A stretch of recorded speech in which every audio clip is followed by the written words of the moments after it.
Good evening, dear friends. Tonight, I want to share a true story with you. The story of a 43-year-old woman. When I heard that number, my heart skipped a beat, because in many of our imaginations, what does 43 represent? It means maturity, stability, emotional control, and knowing what it means to be graceful. The story begins a long time ago. Her parents divorced when she was 7 years old, not because of incompatibility, not because they spent too little time together, but because her father had an affair. What does a 7-year-old understand? But she understood everything. She understood why her mother covered her mouth while crying at night. She understood why, one day, her father stopped coming home for dinner. She understood why that unfamiliar woman began to appear in a place that once belonged to her mother. But at 7 years old, she also understood something else. If she wanted her father to remain in her life, she couldn't say the wrong thing, couldn't do the wrong thing, and couldn't upset anyone. So that little girl made a decision. She would make herself smaller. Small enough not to get in anyone's way. Small enough not to become a burden to her father's new family. Small enough to pretend that nothing had happened, as long as her father was still there. Friends, do you know what that means? It means that a child, at the very age when she most needed to be protected, seen, and loved, chose to turn herself into someone invisible. This is not maturity. This is survival. So how did she live the next 36 years? She used one word. Performative. She said, "I never once said no to my father or stepmother. Not once did I argue. Not once did I complain. Even when they treated her existence like a secret, carefully hiding her behind their polished image in the church. She watched her father and stepmother stand at the front of the church, respected, admired, and radiant. And what about her? She was the child who couldn't be spoken of loudly, the one who couldn't appear in family photos. It's not that she didn't hurt, but she told herself, as long as I'm good enough, as long as I'm understanding enough, one day they will see me. Friends, do you have someone like this in your life? Or have you ever been like this, bleeding inside, yet wearing a polite smile? Wanting to shout, "Why don't you love me?" But saying instead, "It's okay, I understand." This is not weakness. This is a deeply rooted longing. In psychology, there's a concept called emotional neglect. When a child doesn't receive emotional responses from their parents, they form a belief, "I must be perfect to deserve love." But the problem is no one in this world is perfect, so she always felt she was not good enough. Always pleasing others. Always waiting for an apology and an "I love you" that would never come. The trigger for everything seemed small. Her half-sister got pregnant. Their relationship had been not very close, but at least friendly. Her sister didn't tell her about the pregnancy. She understood some people like to keep things private. Then one day, her stepmother suddenly sent her a Facebook friend request. She accepted. The next day, her stepmother posted about the birth of the baby on Facebook. She froze. Friends, can you feel that subtle sting? It's not direct harm. Not yelling, not hitting. It's placing you at just the right distance, close enough to feel included, but never fully belonging. Her stepmother didn't add her to get closer. She added her so she would just happen to see the news. What kind of behavior is that? It's passive aggression, a stance of, "I have no obligation to tell you, you can just find out yourself." She endured it. She sent her sister a congratulatory message, without mentioning, "Why didn't you tell me?" But she couldn't hold it in. She sent her father a message. "Why didn't you tell me?" Silence. Complete silence. Her father, the man she had been trying to please for 36 years, didn't reply with a single word. A few days later, her stepmother posted another update about the baby.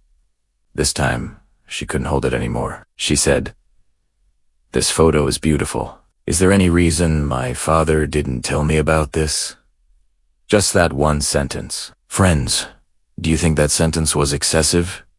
Aggressive? Did it mention affair at all? No. But her stepmother replied, "What does this childish message mean? Are you calling me an adulterer?" When I saw that, my blood rushed to my head. Why? Because this is textbook manipulation. No one mentioned the affair. The stepmother brought it up herself. Why? Because she knows because she knows their relationship began with another woman's pain. But for 36 years, no one exposed it. Everyone cooperated in maintaining the illusion. She stood at the front of the church, respected, admired, a good wife, a good stepmother, at least on the surface. And now, someone asks a simple question. Why didn't my father tell me? That innocent question was like a needle, lightly piercing a beautifully inflated balloon. Her stepmother's reaction wasn't to answer it, was to immediately cast herself as the victim. Are you calling me an adulterer? This isn't a question, it's a trap. If you say no, you're admitting you're unreasonable. If you say yes, you're the one starting a conflict. But this time, the 43-year-old woman didn't fall into the trap. She said, "You are one. You were with my father before he got divorced." Are you kidding me? Then she added, "Everyone knows what you and my father did back then.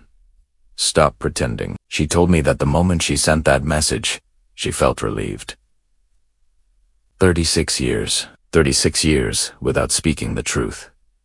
36 years without expressing anger. 36 years without letting her parents know how much she hurt. She finally said it. "But friends, what happened after the relief?" She said, "I feel like I'm not a better person." That moment broke my heart. A 43-year-old woman who just stood up for herself for the first time, who finally spoke the truth she had held back for 36 years, and she feels she's not a better person. But I want to say, this is not kindness.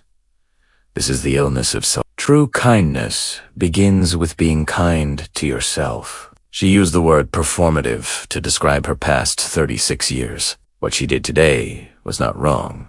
It was stopping the performance. The moment a performance ends is never neat, never graceful, never elegant, because truth itself is not elegant. The truth that a 7-year-old girl was forced to stay silent is not elegant.